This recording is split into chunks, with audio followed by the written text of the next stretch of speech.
Triggers F&O के हैं और दूसरे एफआईज के। एफआईज में 3565 करोड़ की कल बिकवाली हुई है कैश मार्केट में। सामने 735 करोड़ के आसपास के उन्होंने स्टॉक फ्यूचर्स खरीदे। तो नेट अगर आप देखें तो 2800 करोड़ के आसपास की बिकवाली है, बड़ी है। 1163 करोड़ के आसपास के इंडेक्स फ्यूचर्स भी एफआईज ने बेचे हैं।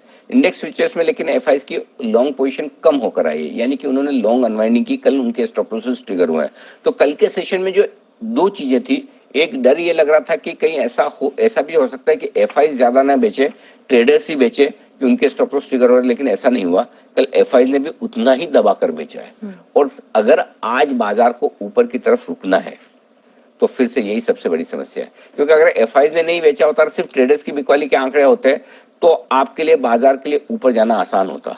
अब बाजार के लिए ऊपर जाना मुश्किल काम है। तो आज ऊपर की तरफ या नेगेटिव साइड पर अगर एक फैक्टर ढूंढने जाएंगे तो कल के डेटा अच्छे नहीं है। उल्टा आप देखिए, शुक्रवार के सेशन में मुश्किल से 2000 करोड़ की बिकवाली की थी कैश मार्केट में। फ्यूचर्स में इंडेक्स मुश्किल से 400 450 करोड़ के बेचे थे, स्टॉक नहीं बेचे थे। फ्राइडे के डेटा उतने खराब नहीं थे जितने कल खराब है। कल के एफआईज के डेटा काफी खराब है। खराब क्यों है ये समझना जरूरी है। एफआईज कोई 18,500 पे नहीं बेच रहे हैं, 17,500 पे नहीं बेचे, 17 पे भी नहीं बेचे, 16,500 पर बेचे। 16,500 पर 3500-3600 करोड़ का कैश में बेचना, 1150 करोड़ का इंडेक्स बेचना, ये कम नहीं है। तो सबसे बड़ा झटका आपके लिए यहीं से है। इसलिए ये बिल्कुल भी गलतफहमी नहीं रखनी है कि एफआईज निचले स्तरों पर नहीं बेचे हैं और कल जो पोजीशन घटी वो सिर्फ ट्रेडर्स की घटी। तो इस डेटा में सबसे बड़ी पढ़ने वाली बात यही है, समझने वाली बात है कि बिकवाली रुकने का, कम होने का संकेत अभी भी दूर दूर तक नहीं दिख रहा। और ये सबसे बड़ी समस्या है इस मार्केट की। हम ग्लोबल भी एक बार पचा लेंगे, बाकी सब कुछ भी ऊपर नीचे हो जाए देख लेंगे, लेकिन कल के डेटा बहुत खराब है। ये सबसे बड़ी चीज। अब आइए वायदा कारोबार के डेटा बताता हूँ। 16,600 पर हम बंद हुए। 16,600 पर बराबर ओपन इंटरेस्ट है। 22-24 लाख शेयरों का कोई खास फर्क नहीं है।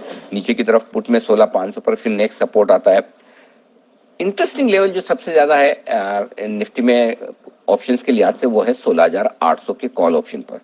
16,700 से 16,800 की रेंज में दोनों में कल दबाकर कॉल राइटिंग हुई है। 36-37 लाख शेयर जुड़े हैं 16,700 पे भी और 16,800 पे भी। तो बात वही है। तो 16,775 16,825 की रेंज सबसे इंपॉर्टेंट है। इस रेंज को बाहर निकलने पर ही आपको तेजी सोचनी है, अदरवाइज आपको तेजी नहीं सोचनी है। तो पहला संकेत तेजी का तब आएगा जब आप 16,825 के ऊपर टिके, अदरवाइज नहीं। क्लियर है। अब आइए बैंक निफ्टी 34,500 मेक और ब्रेक वाला वो लेवल है जहां पर आप बंद हुए। 11 लाख 10 लाख शेयरों का ओपन इंटरेस्ट पुट और कॉल में बराबरी का है। नीचे 34,000 पर सपोर्ट है, ऊपर 35,000 हल्की रुकावट का लेवल है। ये आपके लिए डेटा साफ दिख रहे, बस सिंपल।